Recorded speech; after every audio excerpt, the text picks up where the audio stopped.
As you can see, the Wolseley WD8, first time starting it up since I rebuilt it all. When I stripped it all down, I never bothered taking the piston and nothing out.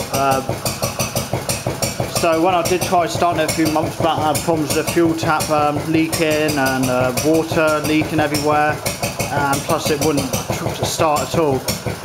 Today I couldn't get it started to a squirted a bit of like an easy engine, sort of easy start down the plug. Once it went, it's fine now. But the last video I've done on this one, I sheared the head bolt when I put the head back on, so I didn't do no work for a while. As I just said about a bit of a leak, there's a bit of a leak down here, I think. Come from in there somewhere. Or might be where I spilled the water over the edge. So I'm pleased how it's running. It's not running perfect, it needs a few little adjustments and that here and there.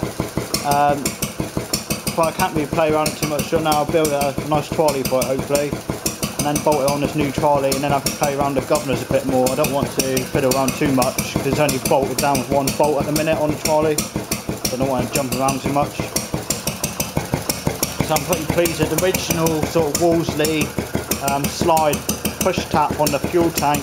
That leaked like anything. It never leaked before I stripped the engine down, but when I put the engine together it leaked like anything, and I never took it apart.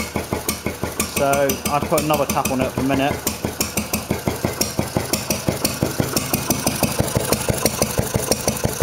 I got someone welded this on for a Hatter starting handle fit on it, on a A1. So I will cut that off, and I got the sort of original Wolseley WD8 starting handle for it now. Got even the original bung on it. I put the cast iron sliders on it. I bought this engine when I went up 1000 Engine Rally last year up near Manchester, and I bought the cast iron sliders up there separately. But I don't know why I painted it for, because it's my most watched or most viewed video on YouTube before I stripped it down really, but it looks nice now it's done up. I will paint that side plate there green, because the original one I had problems with leaking because it's like buckled a bit, so it leaked like anything, so I had to make a new one for there. And there's that stud needs cutting down on it as well. Yeah, I don't think it's perfect running because it's quite warm straight away, it hasn't really run for long. So if I open the choke right back,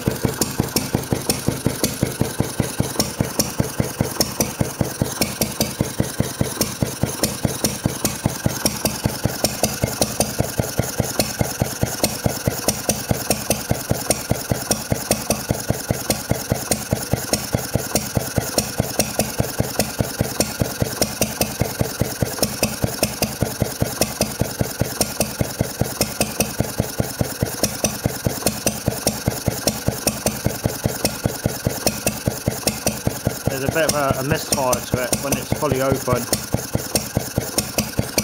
So once a bit of adjustment, you can see it's quite hot in there now. It might be a bit different when it's got a load on it. I had to play around the mag a bit.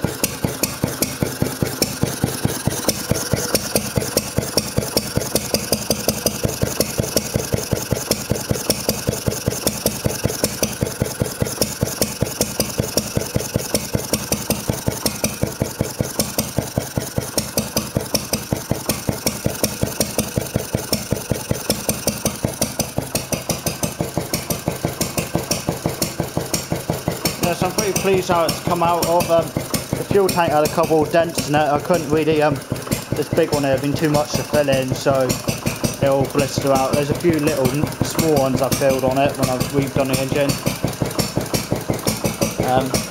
Now I'm pretty pleased that I got the pulley to put back on soon, but I left the pulley off at the minute till I get trolley. It's easier lifting up with no pulley on it, and the shaft and that. The pulley is down there.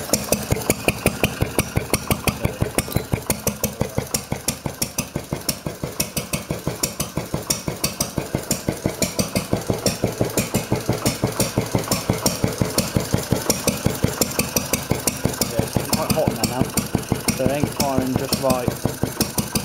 Let's turn her off. Let's turn her off.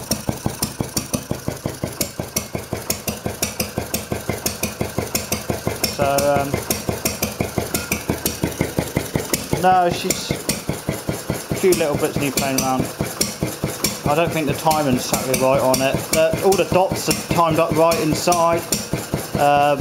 The mag has got a fantastic spark on it, so it can't be no problems with the mag. It just might need tilting a little bit side to side.